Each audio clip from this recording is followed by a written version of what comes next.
Hello दोस्तों, आप सभी का स्वागत है ज्ञान स्टोरी चैनल में। चैनल को सब्सक्राइब जरूर कर ले। बाबर और महाराणा सांगा को लेकर इतिहासकारों ने कई दावे किए हैं।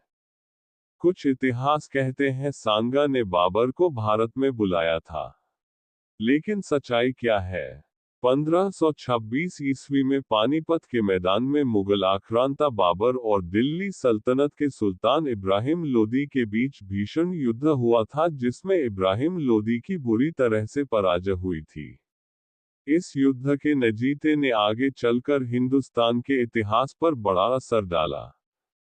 युद्ध में विजय के बाद बाबर ने कई राजाओं को अपनी अधीनता स्वीकार करने का संदेश भेजा, जिनमें कईयों ने संदेश को कबूल कर लिया जबकि कईयों ने बाबर की अधीनता मानने से इनकार कर दिया।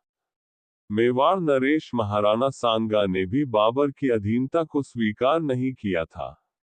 इतिहासकारों के मुताबिक अपनी शूरवीरता से महाराणा सांगा की सेना ने बाबर की सेना को चारों खाने चित कर दिया था।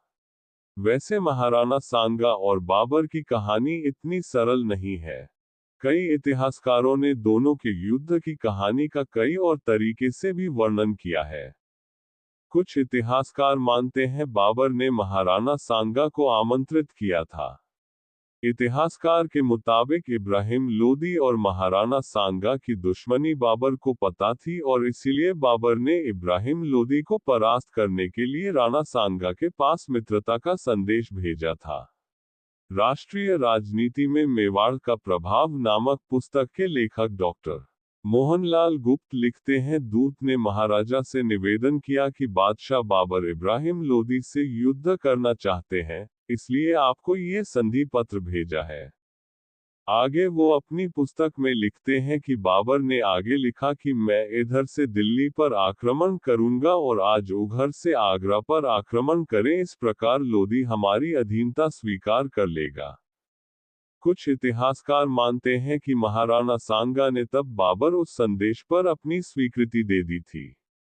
कहते हैं महाराणा सांगा ने ये स्वीकृति इसलिए दे दी क्योंकि वो विदेशी शक्ति से ही विदेशी शासक का अंत चाहते थे। हालांकि कई इतिहासकारों का कुछ और ही मानना है। इतिहासकारों ने सवाल उठाया है कि अगर महाराणा सांगा ने बाबर को आमंत्रित किया था तो दोनों के बीच भीषण युद्ध क्यों हुआ था? जिस बाबर की सेना ने लोदी की सेना के खिलाफ जंग जीती थी, उसी की सेना को बयाना में राजपूतों की सेना से करारी हार का सामना करना पड़ा था। जीएन शर्मा और गौरीशंकर हीराचंद ओझा जैसे कई इतिहासकारों का दावा है कि बाबर ने भारत पर आक्रमण करने का मन पहले ही बना रखा था। इसकी कोशिश वह पहले भी कई कर चुका था। बाबर ने सबसे पहले 1519 में पंजाब पर हमला किया था। इतना ही नहीं, 1526 में पानीपत से पहले बाबर ने 4 बार हमले का प्रयास किया था। 5वीं बार में उसे सफलता मिली। बाबर के सामने दूसरी मजबूरी थी। उसे 1511-12 में समरकंद छोड़ने पर मजबूर होना पड़ा था। उसके पास भारत की ओर भागने के सिवा कोई दूसरा चारा नहीं था। बाबर की सेना ने दिल्ली पर जब हमला किया था, कहते हैं उस वक्त लोदी सेना कमजोर हो चुकी थी। बाबर को मिली सफलता की वजह लोदी की कमजोर हो चुकी सेना भी मानी जाती है।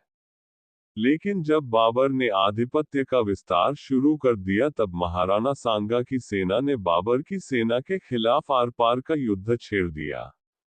युद्ध में दोनों पक्षों का बड़ा नुकसान हुआ।